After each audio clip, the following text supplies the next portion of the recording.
King is back. ESPN senior NBA insider Shams Charania back with us. Oh, by the way, so is LeBron James. So, Shams, let me ask you. I hear he's back for a King's ransom, but with a twist. Yeah, LeBron James opted into his contract. That's the first time he's ever opted into a contract. We know he's famous for those 1+1. Well, this time he's not opting out. He's opting in $52.6 million. So we know he's going to be playing a record 23rd NBA season. Still not sure, will he play just one more season or multiple more years? But the story here is that LeBron James, I'm told, he wants to be a part of a championship team. And that means with the Lakers, what are they going to do this summer?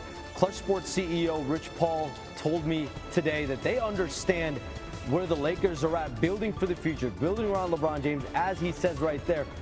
LeBron understands that, but he values a realistic chance of winning it all. And that relationship between LeBron James and the Lakers has been fruitful. We know he's been there for 7-8 years, a championship. They've been to 2 Western Conference Finals berths as well.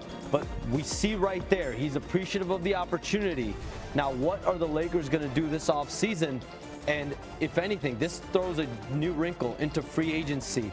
Because if LeBron James is thinking twice about his future, there's a lot to evaluate there. Yeah, realistic chance of winning it all is not getting bounced early in the playoffs, that's for sure. What can the Lakers do as far as making sure that he's locked in and they're locked into him to just give everybody some comfort as far as that goes? Making big moves. So what does that look like? I mean, when you think about the center position, Rob Pelinka, the president of basketball operations, has been very clear. We want to go find a center, whether that's someone on the marketplace right now, a guy like Brook Lopez, Clint Capella, Al Horford, Deandre Ayton. I just reported he's finalizing a contract buyout with the Portland Trailblazers. So there's plenty now of players on the potential market. Who could they look at? And then Dorian Finney-Smith, he opted out of his $15.4 million deal today. So he's going to be a free agent. Do they bring him back? And so there's questions around this roster, very legitimate questions around this roster. We remember the whole Mark Williams fiasco with them. Like, as far as that center position goes, we know they are desperate for that side. But to move over to the other side of Tinseltown with the Clippers, they locked up James Harden for the foreseeable future. What does that mean for this squad? 2 years, $81.5 million extension, and it's an interesting second year. He's got a player option on year 2 in 2026-27, but it's also a partially guaranteed one. So it gives both sides flexibility for now and for next season.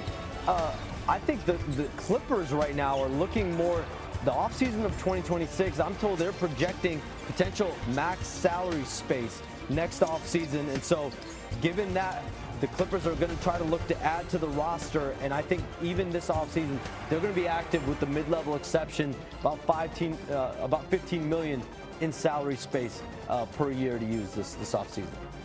Plenty more coming up, right? With free agency right around the corner. And Sean, stick around. We're going to holler at you just hours away from free agency, but evidently Julius Randle won't be seeing that because the 3-time All-Star forward intends to sign a 3-year deal worth 100 M's to remain a part of the Big Three in Minnesota. Notably, the T-Wolves reportedly have Naz Reid locked into a deal as well. Randle's coming off one heck of a postseason run, career highs in points per game and shooting percentage. And so now we get the chance to welcome back Shams Charania, the man whose screen time has to be absolutely absurd right about now. And look, to begin right there where I just started, the T-Wolves and all the activity that they've had thus far leading into free agency, what does that mean for solidifying their roster? Critical to get Julius Randle back in the mix at that 3-year, $100 million. They got Naz Reid re-signed earlier to keep that core together with Anthony Edwards. We know Rudy Gobert is already there. These two big men as well, big part of it. Jayden McDaniels as well. But what this does mean is Nickeil Alexander-Walker is likely to depart elsewhere in free agency. This team is already in the second apron. They are heavy in on this team as far as luxury tax concerned. So they're going to mitigate it a little bit. You have to sacrifice a little bit when you're this deep into the luxury tax. But this is a team that's clearly pushed all its chips in, and they traded Karl-Anthony Towns away last offseason. So this is really their core here with Rudy Gobert, Naz Reid, Julius Randle at the bigs. Now, on the opposite end of the spending spectrum is Portland, right? And what do we have breaking news on that front there? Portland Trailblazers and Deandre Ayton, their center, they are finalizing a contract buyout. He will become a free agent. This is a sudden, surprising addition to the free agent market because he had $35 million left on his deal next season. but he's set to become a free agent. This is a fresh opportunity for both sides. We know the Blazers just added Yang Hansen at number 16 overall pick, so they're pretty deep in terms of young, talented bigs.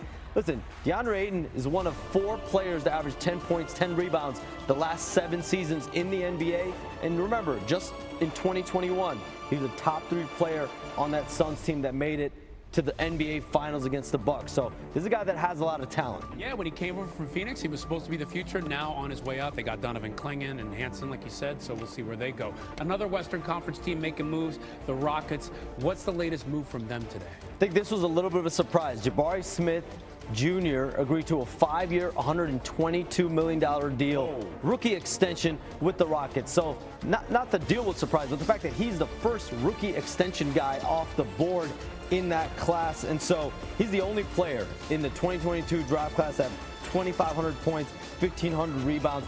The Rockets believe in his ability long-term so much, they excluded him from any conversations around Kevin Durant. They landed Kevin Durant anyway. And so the Rockets, they've done their business fast and furious these last 15 days. We see it right there with all the extensions.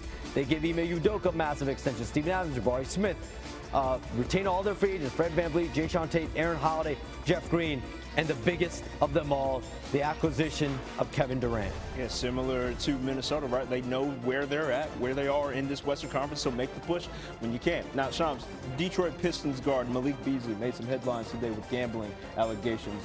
What all does that entail?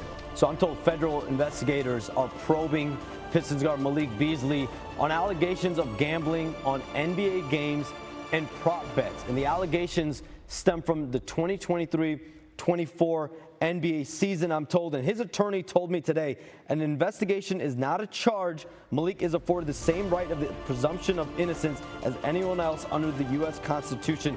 He has not been charged of anything right now, but his free agency has essentially stalled out. I'm told he was on track to sign a 3-year, $42 million deal with the Pistons ahead of this free agency. Teams can negotiate with their own free agent. That's what was going on.